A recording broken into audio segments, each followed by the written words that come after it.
Hayya bimeze biti reka dutangire. O benim hayatımı kurtardı. Hay ya.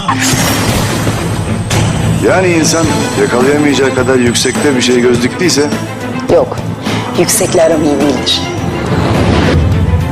Ya. bir insan da en çok Bimeze biti ndabakurikirana iracyari Drazilus tureba.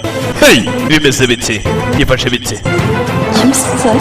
None urinde ariko wamasore uburi urinde yamasore njye mugitakuzo ölümüm 3 gün, napfuye iminsi igera kuri 2. yeniden doğmam 20 yıl sürdü.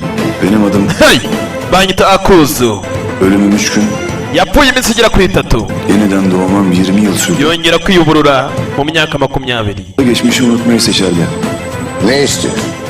İntikam almak. ushaka iki ushaka guhora Saklanma. nta mpamvu yo kwisha garagaza uwo uriwe akuzo. Hey Ben onları kurban etmeye döndüm. icyanzanye no kwihorera cyangwa gutanga igitambo.